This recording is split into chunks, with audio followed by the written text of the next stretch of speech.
Imagine a conscious contact with God so strong that no matter what you are doing or not doing, that no matter what your kids are up to or not up to, and that whether you've got the person of your dreams or they're just not cooperating, that you are happy, content, and at peace. A space where everyone else's thoughts, attitudes, and actions are beautiful and exactly as they are supposed to be. Well, this is the space where I like to play. My name is Mischa Z, and this is today's Bitch Slap. Join me as I shed light on the thoughts, actions, and attitudes that are causing you pain, and we train our minds to go to the capital S inner self, the joy that is waiting for us, the God within. The time and money problem. The time and money problem. One of the most interesting babbling. One of the most interesting sort of little breakthroughs or awarenesses, or call it what you will, that I had over the past few years was this idea of self-love. And so,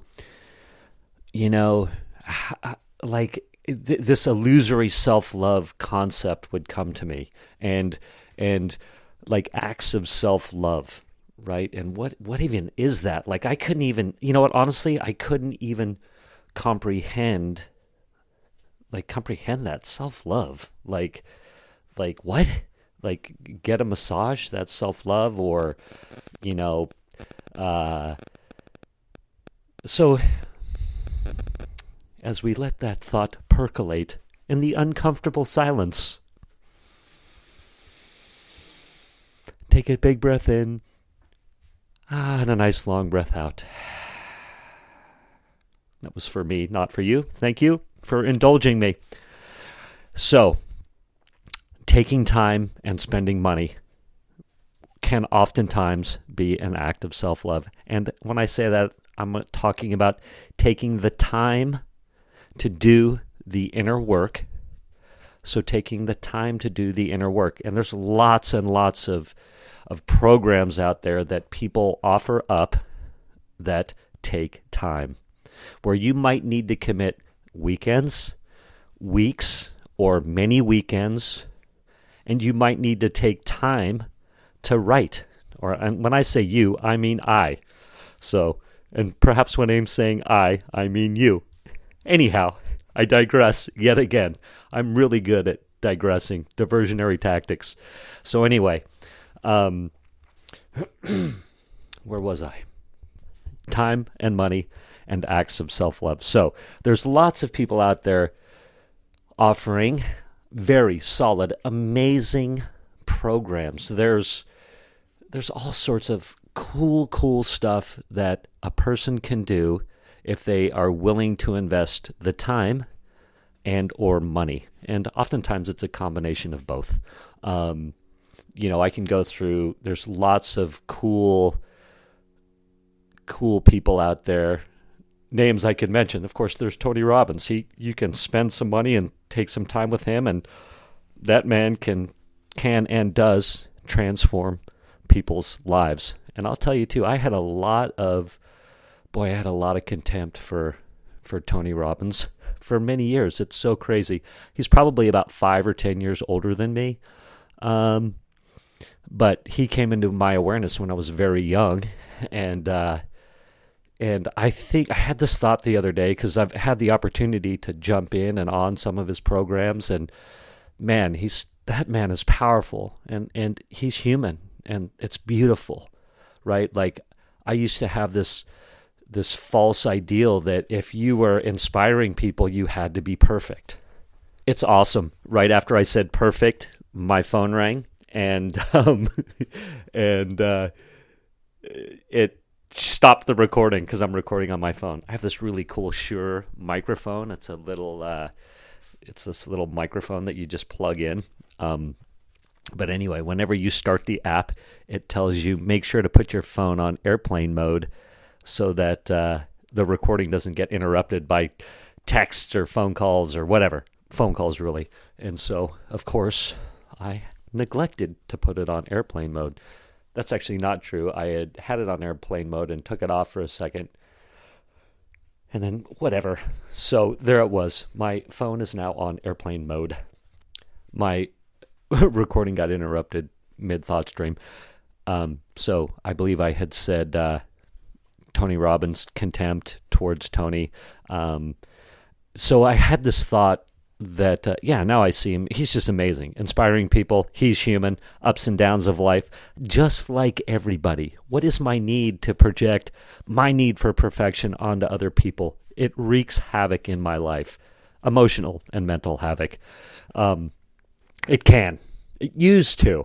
Doesn't nearly happen so much anymore. Anyway, so I've had the opportunity to jump aboard many Tony Robbins things of late. So the thought was, man, if I'd have been able to set aside my contempt for him, like when he first came into my awareness, like I could have grown with him, because that dude is doing amazing things, right?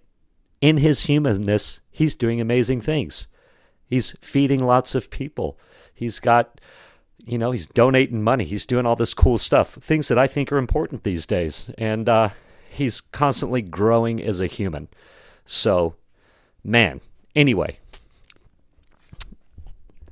time and money, stay on task. So, lots of people offering very, very cool programs where if I will take the time to do it, I will grow, perhaps professionally, perhaps emotionally, perhaps as a parent, perhaps my spiritual connection with God, like all these cool things. And those are, taking that time, are acts of self-love. And I've done tons of them over the years, by the way, and had amazing results, but it never really clicked that, like, these are acts of self-love, and oftentimes I was taking action in that regard begrudgingly, right? Getting the bitch slap from God. Yo, dude, you need to start seeing things differently. You need to, change your perceptions, change your feelings, address your fears, tackle your resentments, like all these things. And oftentimes it was begrudgingly, and I didn't see it as an act of self-love, taking the time to do that. And so taking the time to do that, to give you a better outlook on life, a better outlook on your kids, a better outlook on your family, better outlook on your relationships, a better outlook on God, on life. Like, wow, those are acts of self-love. So when I could have the shift of do it out of love versus I'm being punished and forced to do it, the little bitch slap, boy, what a shift. And then same thing went with the money, right? Like, man, I can have an attachment to money and financial fears and things like that. And the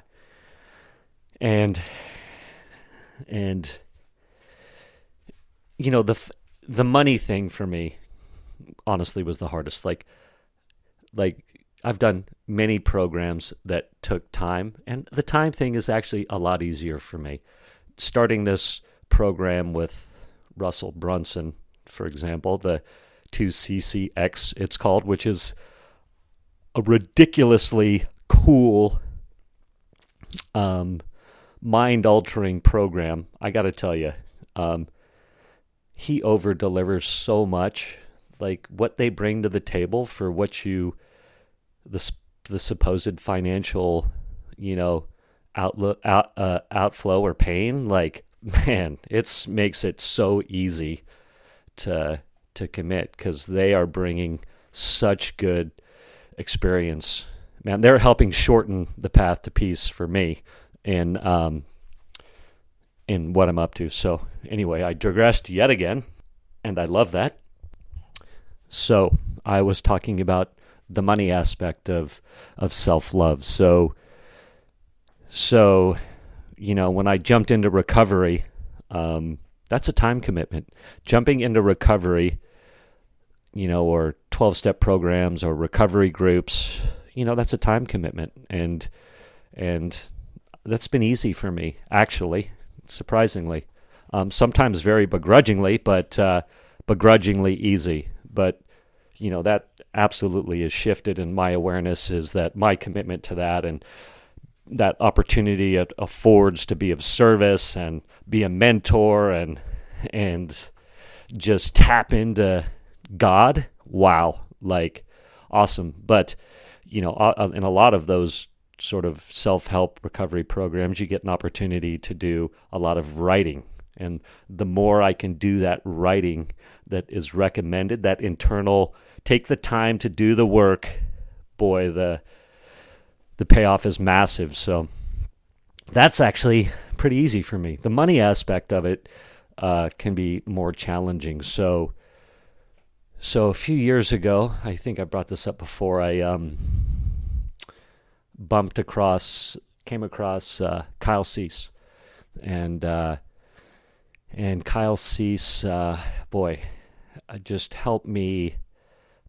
He's helped me so much. So I love Kyle Cease. Kyle Cease, if you ever happen to hear this podcast, I just want you to know that I love you, brother. You have helped me and have helped a ton of people out there. So anyway, Dawn Marie, who I bump into, meet randomly, is like, yeah, you got to jump on this Kyle Cease train. This stuff is awesome. You're going to groove on it. It's right up your alley. I jump on the Kyle Cease train. Fortuitously, it was a very inexpensive entry, right? Because I have this thing about spending money on programs. And you know what? By the grace of God, or just finally, Mischa was open to, spend some money. And so I committed financially to, the programs that Kyle was offering. And the more financially I committed to it, the more the payoff was. And the more freedom I was getting. The freedom that I saw him offering to me, I was getting. And how beautiful is that? And so then he goes, hey, man. He goes, you know what, Mischa? I was talking to him one day, and I was telling him about some family stuff. And this I thought was going to be a cute little story. I was telling him about my relationship with my mother. And he's like, dude, you got to go do the Hoffman process. And I'm like, the Hoffman process? What are you talking about? He's like, oh, yeah. Clearly, there's some stuff still lingering with your family. He didn't say that, but that was absolutely the implication. And you need to pony up some coin to go sort through some stuff in that regard, which was hilarious because I like to perceive myself at that point as really as really being free of some family baggage. It was so funny. I remember the moment. We were driving in his car. I might have been a rental, I don't know, but I was doing this weekend thing with Kyle, and it was Kyle, me, and 3 other people who were doing the weekend. So there were 4 or 5 of us in this car, and of course, a habit that I have is trying to be wise and knowledgeable and let you know how woke I am. I think that's the term these days, or how much growth I've had, or whatever, just to be a step ahead. Excuse me, it's insane. My need for the perception of other people, what I want them to think or whatever. Anyway, that whole rabbit hole, but I've been having massive breakthroughs in that regard too. So anyway, I'm sitting there with Kyle. We're in the car, and I'm trying to be all wise and knowledgeable and tell a cute little story about my family, and he looks over at me, and the 2 or 3 people are in the back seat. Of course, I've commandeered the front seat. And he says, dude, you got to do the Hoffman process. And I'm like, what? He's all, oh yeah, your stuff with your family, you got to do the Hoffman process. And I'm like, wait, my stuff with my family, there's nothing there with my family of origin. And he's like, you got to do the Hoffman process. That's all he said. He did not say any more. So the thing about the Hoffman process, it's It's a 8-day program or something like that. Very time intensive, and you do a lot of work. So the time and the activity, again, that's easy for me. But the financial aspect of it, it was like $5,000 or something like that. And I just had, God was like, it's going to sound crazy, but God was like, Mischa, spend the money. You've got it in the bank. This is an act of self-love. Mischa, you got the money in the bank. You're going to be okay with the $5,000 outlay. And this is an act of self-love. And so I ponied up the cash. I wrote the check. And trust me, it wasn't just as easy as me writing the check. It turns out you can get scholarships for it and this or that. And I'm like, how can I manipulate the system? And because I can have a little of that in me. I'll be real. I can. Again, not nearly as much as I used to. And thank goodness on most days it's gone. But when it comes to financial matters, sometimes the first thought that can come to my mind is, how can I manipulate the situation? So anyhow, I pony up the $5,000. I take the time, I do the work, and this was some heavy internal work. And boy, one of the most beautiful experiences in my life. And the cool thing about it is that I always thought I had mommy issues, you know, which I do. So I'm not hiding from that. But it pointed out the fact that my daddy issues, my father issues, were still very deep. And that, ironically, having grown up with a single 100% father, a huge amount, and not a good chunk of my youth was spent with just my father, for whatever reasons. And those are other podcasts for another day. So, with having grown up with my father, it's just... he was a mountain man, so this is in Wyoming, and my father was a man's man. Like, he was a man's man. He was a hunter, mountain climber, skier, fly fisherman, camper. Like, he would go out for the weekend, bring home an elk that he had hunted, and he knew how to butcher that elk and skin it, do all that stuff, right? And like, anyway, God bless him. God love my father. But I had some dad issues, and the Hoffman process allowed me to find so much love, compassion, understanding for my father and mother. But really, I needed a lot more of it for my father than I was aware. And boy, it freed me of so much stuff, and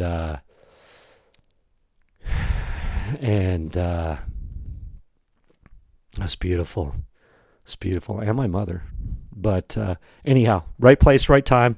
I was willing to spend the money and do it as an act of self-love. I make it to the other side of the Hoffman process, and it just was like, it was clear that what God was telling me was true.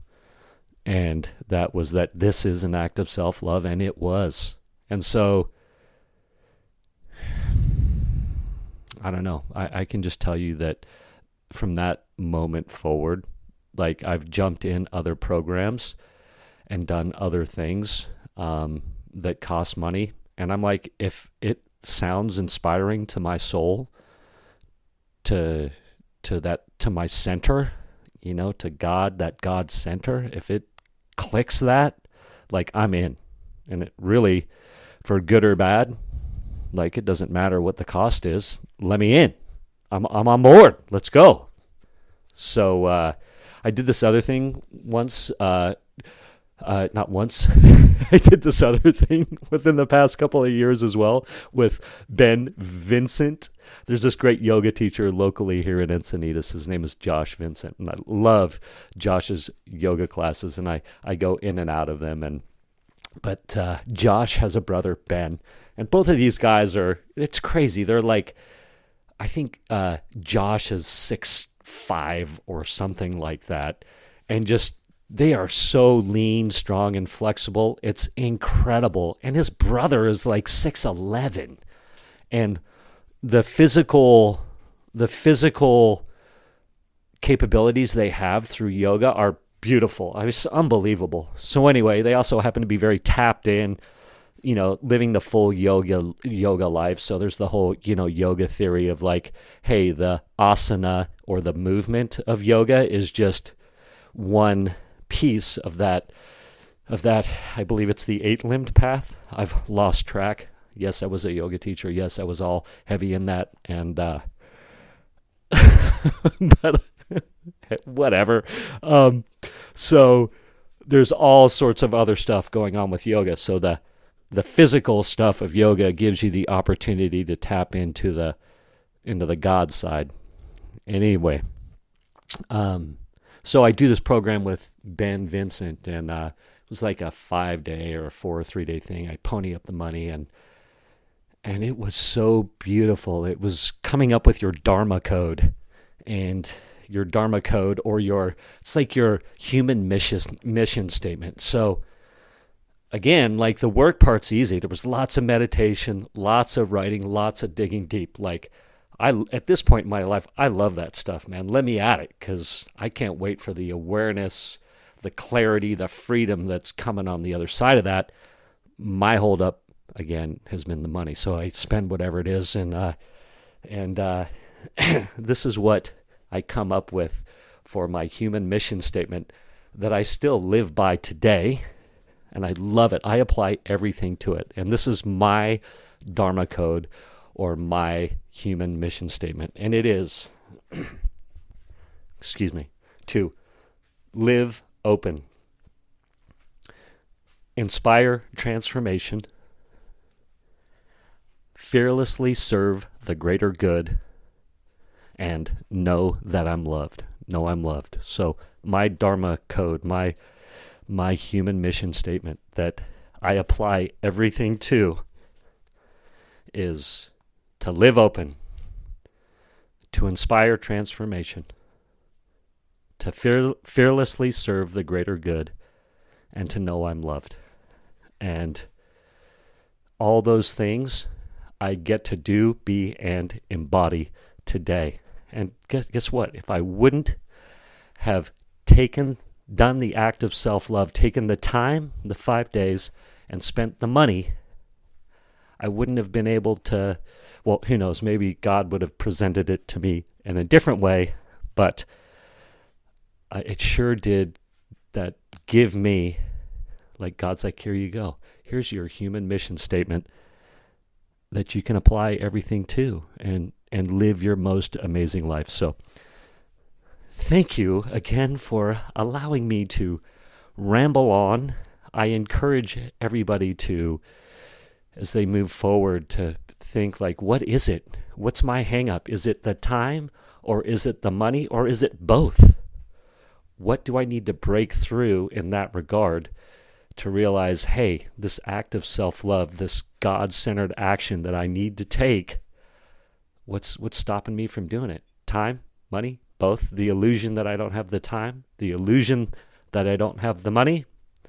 I'll leave it with that. Peace out. Thank you for spending time with me today. As someone who is committed to growth and service to this world, I so appreciate your willingness to come with me, go within, and serve our world through change. If you found value in this podcast and you know someone who can use this message, share this episode with them. Share it so our mission can be achieved one episode at a time. And of course, subscribe so you can hear more. And lastly, for more resources on what has helped me on my journey and can help you on yours, go to belove.media/resources. That's BELOVE.media/resources. Thank you again for listening.